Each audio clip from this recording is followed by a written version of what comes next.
Welcome to another episode of the Coffee Roaster Warm Sessions podcast. We're back in the studio, back at the Mirror 1/2 HQ. And it feels weird. It feels like it's been a hot minute since we've been here recording. It even feels weird setting up the cameras again, the mics. It's just like the last month has been pure chaos, with 2 weeks of that being in a few Asian countries, and it's just been wild. But we came back home to a few interesting, fun little surprises with some coffee things. Sergio was confused there for a second.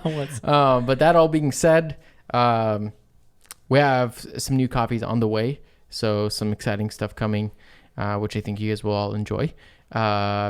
More podcasts, more episodes. We're kind of trying to get back in the groove of things. So before we go on, though, and talk about Indonesia a little bit and our experience and the origin trip, as always, I've missed this, but let's pour some more bachi. It's been weeks. Funny enough, like this morning, I feel like I had one of the best pour-overs I've made. I made it at the house, and you would be surprised the coffees I threw in, dude. It was a mix, dude. It was a mix. It was a little of a blend. Two of our new coffees and our Ethiopia whoosh whoosh, which I was completely shocked. And my extraction time, I put like 20 in, 320 for water, and my extraction time was only 2 minutes and 40 seconds.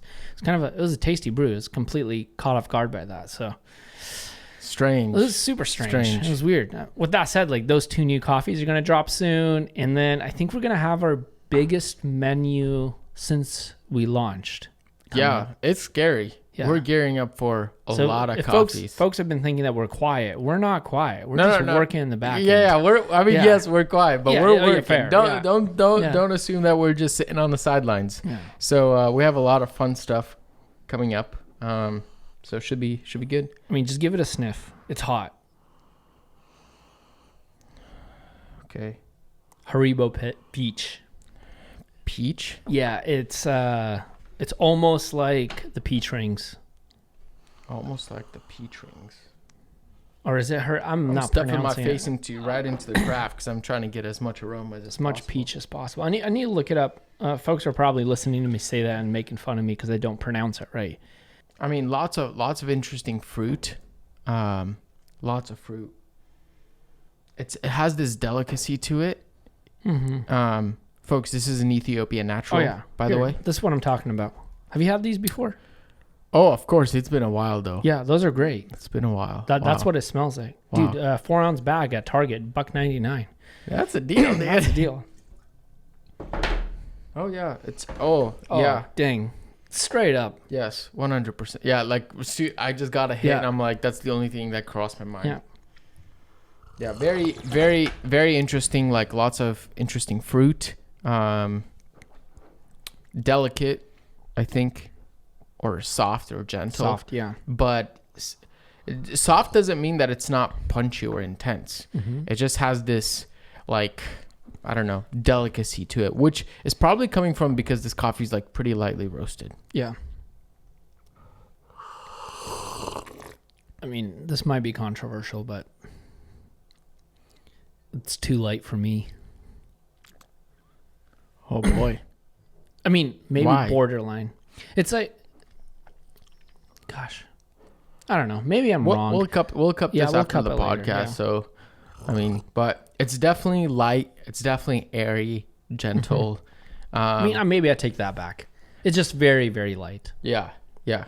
But I will say it's a natural Ethiopia. It doesn't. It's not as boozy, and it's not. There's almost, I would say, no fermentiness on there. No, I don't taste any. Actually tastes like a really bonkers washed. Or maybe that's a stretch. So remember those facsimile coffees that we had, like 2 years ago when we were doing the stuff with Ryan? That Uraga, was it, that we had? Yeah. Was absolutely nuts. I think it was crazier than this, from my memory. That remember? We had, or on the cupping was? It was on the cupping, the facsimile cupping. Oh, I don't remember it. But or was it a Gucci? Well, Uraga and Gucci's, yeah. man, what was the coffee? It was a strong blackberry, super perfumey. That coffee was punchy, but that was a washed, if I remember right. In fact, the facsimile one. Yeah. No, this is very clean. It's very, very clean. I mean, all the things are there. It's a really solid. It's a really solid Ethiopian natural. Yeah. This is actually, it's not too late. Now that I cooled. Yeah. It's good. It's just what you're saying. It's so delicate. Yeah. That it's kind of unexpected. It's very unexpected. Yeah. Especially from an Ethiopian natural. You're kind of expecting the classic, like this would contrast our Sidama that we have, the natural, or not the Sidama, the Gimbo Kefa that we have, the natural. The whoosh whoosh, it's contrasty to that. This is delicate. Ours is like big bodied. It's going to run you over. Yeah. Jammy, stuff like that. So very interesting. This is actually Prodigal Coffee's Ethiopian natural with notes of, what is it? Apricot, watermelon, cranberry. This was sourced, I guess, with Christopher Farron. A coffee that is raved about by many people, not just by Scott, it seems like it's just a killer green coffee. Yeah. But it is, I mean, I'm enjoying it. Once again, I don't know. I'm kind of teetering on that. Like, it might be too light, but too light doesn't, this is what I appreciate about some of the coffees that I've had recently, is that although they might be teetering the borderline of being too light, they're still very well developed. Yeah, they're not green. Yeah, you're not like saying, oh, this is too light because it tastes green, hay-like, grassy. You're just getting lemongrass, and like insane acidity. This is actually tastes decently balanced. It just has a very vibrant, light roast flavor profile. Yeah, I would also say that the aftertaste is very long and very clean. That's what I like. Like between juiciness. Yeah. Between sips, it's just very pleasant. It just stays in your mouth very nicely. Yeah. And the flavor continues to develop. So I like that a lot. Yeah. So a win. I like it. Pretty solid. Also the grind size and everything is pretty in the ballpark. It's not too bad. Pretty good. So yeah, it's good. But that all being said, we just got back from a really crazy trip. At least for me, it was. Mm-hmm. I was supposed to go to Indonesia, supposed to be on the ground with you. Fortunately, it didn't quite happen. I wasn't able to get into Indonesia due to some passport visa situations. It was such a close call. Like, we're talking about like an hour too late of receiving my visa. And I ended up going back to Singapore for 5 days, like an impromptu vacation that ended up being phenomenal, extraordinary. Singapore was bonkers, but we'll leave that for another episode that we'll cover here soon in the next week or two. But I want to talk about your experience in Indonesia. This was your first time in a while going to these coffee farms, visiting producers, visiting farmers, and connecting with them. And at least it's been 3 years since we've started Mir. So you've grown in your experience with coffee, you've grown in your skill set, you've grown in your perspective of, sourcing, roasting, serving people on the other end. You should share, what was that experience like going back to this coffee producing origin that you've been to many times, but it's been a while, but now with all this new fresh background. Yeah, I would say Indonesia is actually the birthplace of my coffee vision. That's where it all started for me. And I've shared the story many times on the podcast, but there was a time when I went to North Sumatra, like right north of Lake Toba, and I stayed at it was, I don't know what to call it really. It was just kind of like a community home-ish, something like that. And we stayed there with a group of people, with me and I think 6 other people, slept on the floor, this concrete, kind of like almost like a warehouse thing, very primitive, very rural. One of the things that we did to connect with the community was we went out to the coffee farm and worked the farm. and worked just the farmland outside of even coffee. It was at the foothills of a mountain at that point was named Terrorist Mountain. I don't know why, but that's what they told me. I didn't make that up, Are you saying this was the highlands of Sumatra? Dude, probably. If it was today, I'd probably see Snoop on Terrorist Mountain doing something. It was fun. It was great. It was, I don't know why don't remember why it was named that, but that's what the locals told me. We stayed in the area and basically just worked with the local people, doing what the locals do. Kind of thing. And that was where things really took off for me, because I really got connected with the people and just saw that coffee was a very general thing that everyone does. It wasn't this flashy big idea of being a coffee farmer. That's sometimes because we talk about, that's kind of the ideas that we build up in our mind, right? So we did that. I left, came back to Indo, I think a year after that. And I met another person in Bali. I was in Bali for about a few weeks in transition between islands, and met this guy from South Africa, Francois, and he told me about the impact that coffee has on the local community. So that inspired me more. Years later is when I finally decided, heard the story on the last podcast episode where Taylor and I kind of went into this together and decided to work in coffee. And then, come 2020, we officially launched Mirror with that in mind. So that's kind of history in a nutshell right there. So last time I was in Indonesia was 2016. It is 2023. So 7 years have passed. I didn't realize it was that long. Because we were supposed to go in 2020, right after launching Mirror. Right. We were going to do an origin trip and then COVID, right? Right. So a lot of time has passed. So going back to Indonesia felt like homecoming for me, but it also felt like this is all new. One, a ton of coffee shops.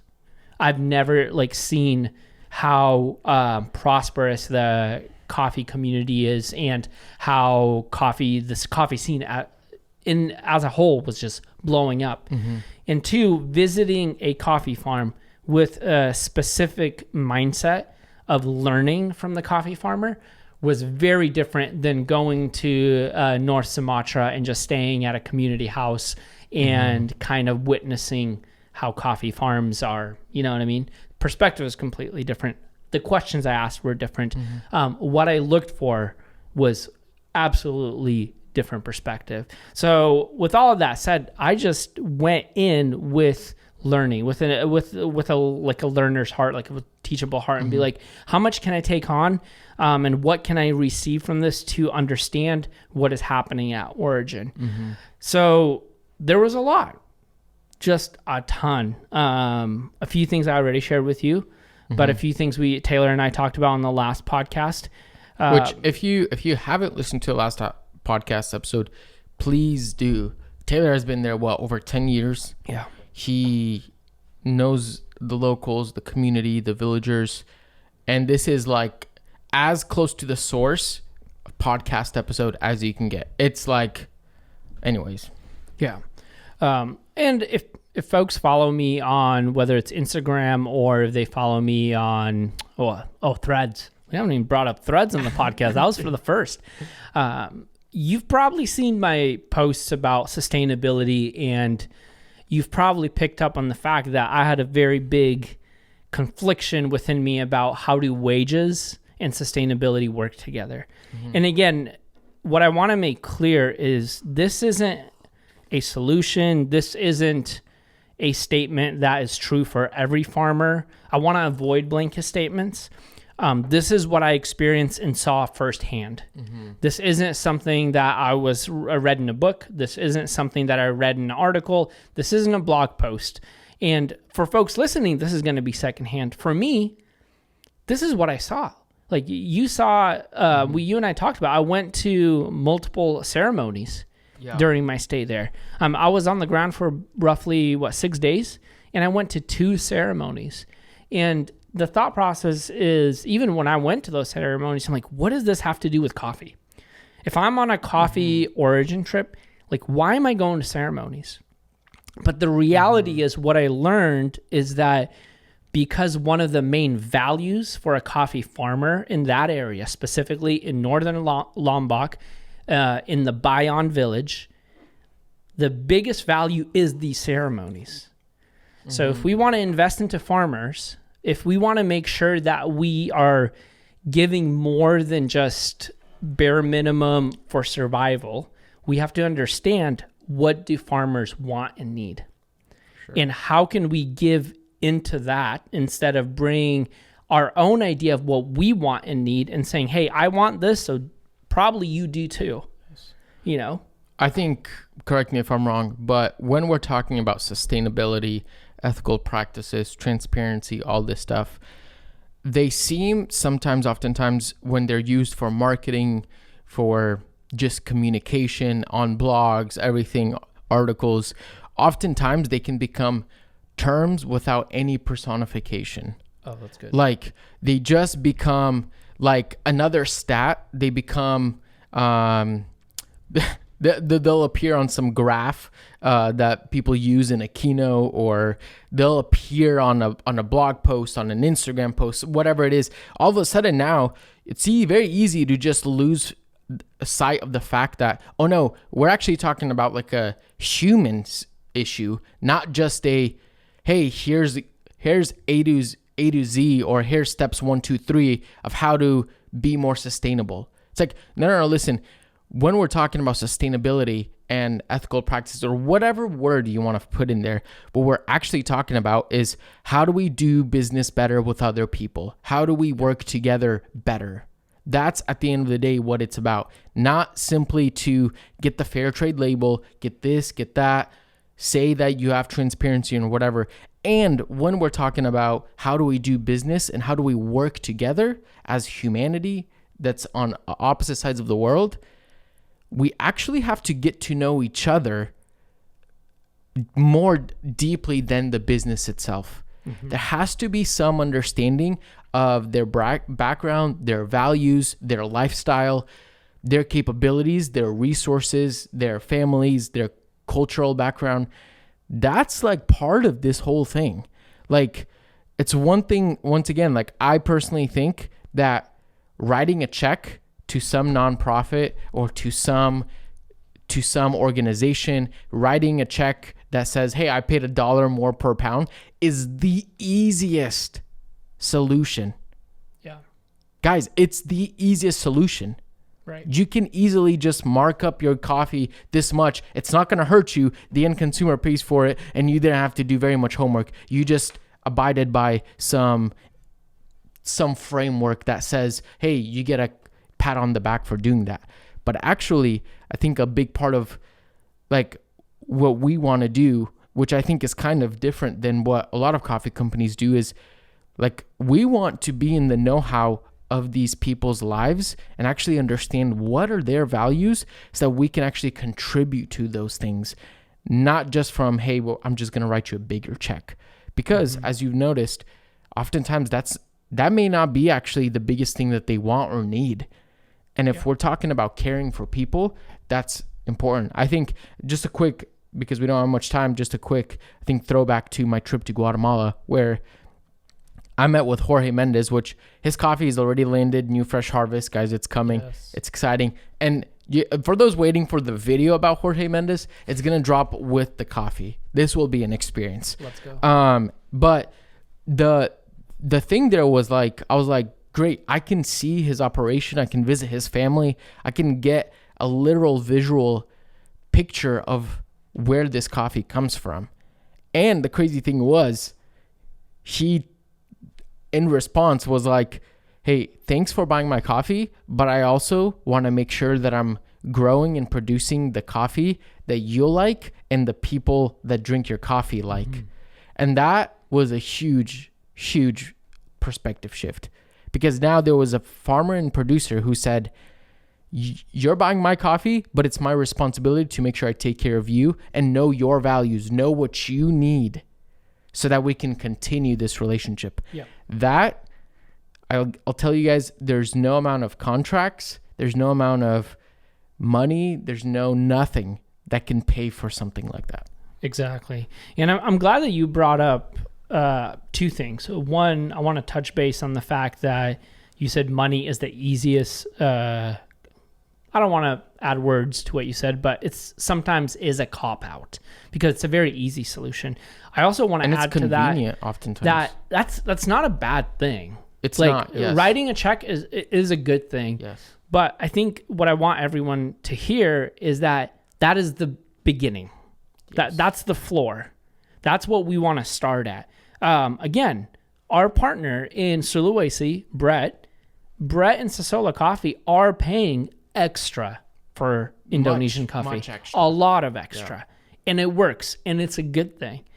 But the reality is that doesn't work for every farmer. In the same way, Jorge Mendes has been farming and producing coffee much longer than Adi and the Bayon Village. Mm-hmm. I mean, the reality is Mir was the first coffee roaster at that coffee farm. They don't export any of that coffee. The coffee goes to the village and is transported locally on the island. Taylor, correct me if I'm wrong. I don't even think the coffee has left Lombok before. Mm-hmm. So the experience with Adi is going to be much different than with Jorge Mendes. Yes. The needs of Adi are going to be much different than Jorge Mendes. What is the floor? They both need to get paid properly. Yes. That's the floor. On top of that, how we foster sustainability is equivalent to how well we know Jorge, how well we know Adi. And that's how we continue growing that relationship. That's what we're talking about when we say that kind of relationship supersedes any contract. Are contracts necessary? Yes. Mm-hmm. But a relationship will make that contract much sweeter, much more intimate, and much more sustainable. I had somebody in Singapore say, like, you're going to Indonesia, like, to these farms that you're, like, working with? Like, do you guys actually know what's going on at the farm level? And that was, like, that took me back because I'm, like, my first thought was, like, well, yeah, obviously. I mean, I don't know if there's another way. And then I'm like, oh, no. There is actually another way. Like, this sounds very normal to us because we're in the industry where that part of the industry that prioritizes and values that. But I've realized, like, oh wait, no, that's actually something different. Mm-hmm. Which was just like a interesting, like, reality check for me a little bit. But that being said, what are some, like, what experiencing that now with your background, what was, like, a big thing how'd you come into this differently than the way you did before? Practically. You mean come into the origin trip? Yes. Or come in back into the origin trip? Yeah. I mean, we had some goals. We wanted to see some things. We wanted to see the actual farm on a practical level. Mm-hmm. What does coffee growing look like? Very practically. We wanted to see processing. Like, we wanted to see all the practical things. And from a practical point of view, I think one of the main things I took back, the things that we built, the greenhouses, the money that we've just given to Taylor, which we're not benefiting from any of that. Majority of those greenhouses that I saw are actually processing Robusta coffee, which we don't sell Robusta coffee. Yes. So witnessing that and then hearing Taylor on the ground talk about, hey, you see this coffee right here? That's not for sale anymore. That's completely spoiled. That's probably not even going to be specialty. But this is going to help me with these areas where I can give or sell that coffee for very cheap, and it's going to actually help that village. Mm-hmm. That was mind-blowing for me too. It's like, oh, we always talk about, 80 plus coffees, or even now it's like 85 plus. Yeah. And we don't think that there's other coffees that are still, you can sell those, you can basically process those for specific, like ceremony coffee is not specialty grade, but you need a ton of them for those ceremonies. Oh, interesting. You see, and majority of people love Robusta coffee more than Arabica. Taylor mentioned that in the last episode. So those coffees are still important, even though Taylor pointed out, hey, this isn't good because, and this is good because. Yeah. You see? And then even watching how Taylor's like, hey, we need more labor, But at the end of the day, I can't get sustainable labor where people continually work in coffee because we don't have big enough harvests to be able to produce more coffee. So that's a complication in itself that I'm like, oh, I see. He literally just needs people to be able to open up the coffee beds so they dry and then close them at night. That's literally it. And then rotate the coffees. So very practical things. Like we posted a lot of that on Instagram, like the drying beds and all of the cherries drying, whether it's washed honey or natural, like all of that. Very practical. I'm like, dude, Taylor, let us buy you some bins. Because right now he's using very primitive tools to be able to do anaerobic process coffees. So I think for the next harvest, which is next year, we're just going to buy him some processing tanks. That's it. Excellent. Very, very entry level. It's not going to cost anything basically, but it's going to help facilitate that.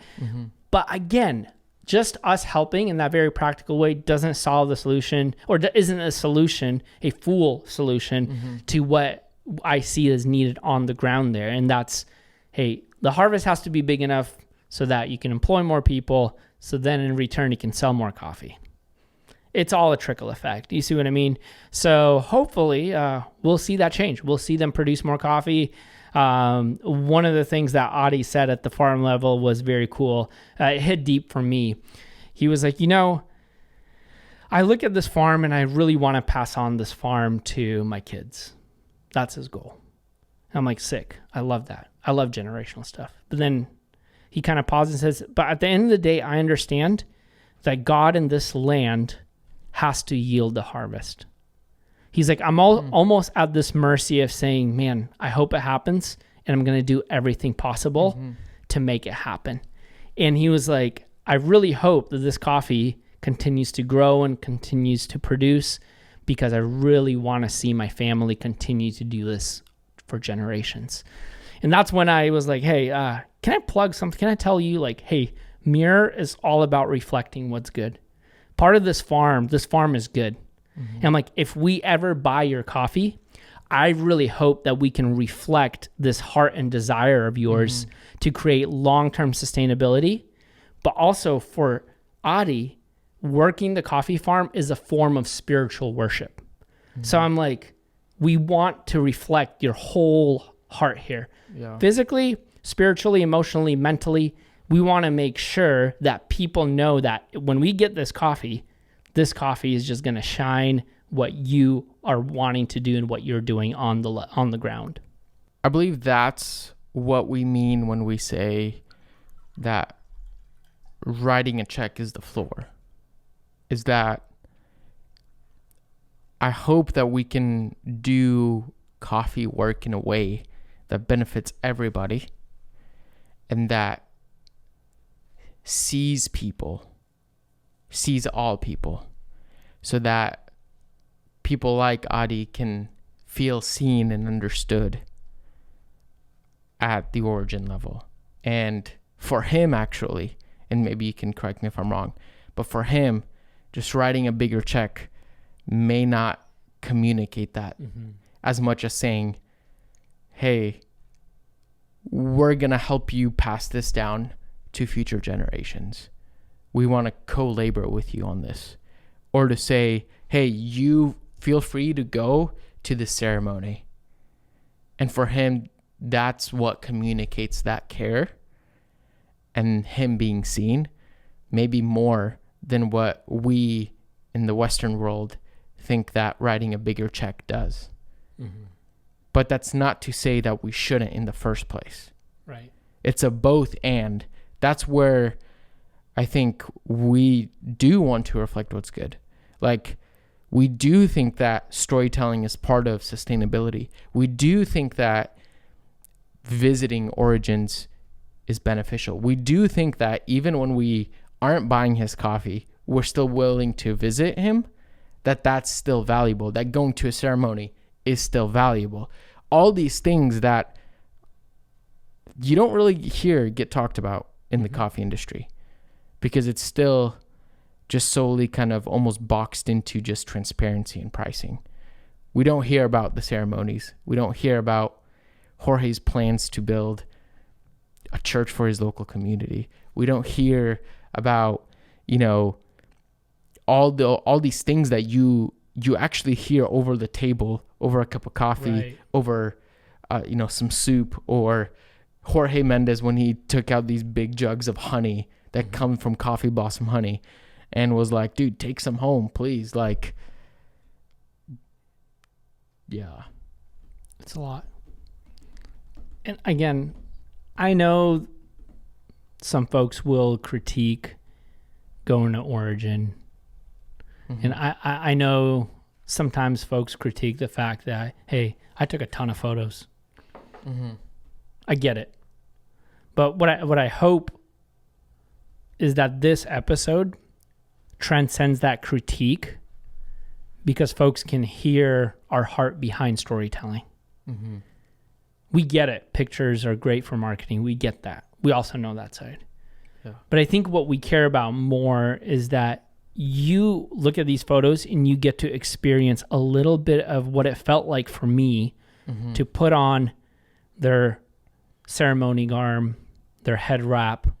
And it wasn't appropriation. They actually loved it. They wanted me to do it. Yeah. Yeah. And I really hope when people see the pictures of those folks, I didn't post a lot of pictures of me. If you notice, all of the photos I posted on my Instagram, there was only one photo of me, and it was in the city at the cafe. Mm-hmm. I did not post a single photo of me with coffee farmers. Because the goal wasn't to show that I'm at the coffee farm, even though I took the photo. The goal was to show, hey, look at Adi, look at these ceremonies, look at this culture. That is the plot. Those are the main characters. Mm-hmm. So that's what I hope that when people listen to this podcast, when people hear about us going to Origin, when people hear about us talking about money's not the solution, when people hear about us at the end of every podcast saying reflect what's good, Mm-hmm.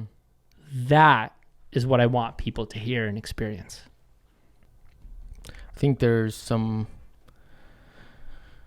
yeah. And I also want to finish it with maybe a final thought of saying, blanket statements oftentimes kill nuance. Mm-hmm. And oftentimes the beauty is in the nuance. Word. This podcast may not be applicable to a farmer and producer in Africa, or in El Salvador, or in Brazil. But that's not what we're talking about today. That's right. And we need to leave space for that kind of nuance. And instead of going either or, we can build a framework that says both and. Right. Final thoughts. I'll take that one. I reckon. Thank you so much for listening to this episode of the Coffee Roaster Warm Sessions podcast. Please, I would love to hear your thoughts in the comment section, especially for this one. Would love if you could share this with another coffee enthusiast, home barista, maybe coffee professional, so we can share more stories like this with other people. This makes coffee taste better. Alrighty, folks. Thank you so much once again. And remember, as we always say, reflect what's good.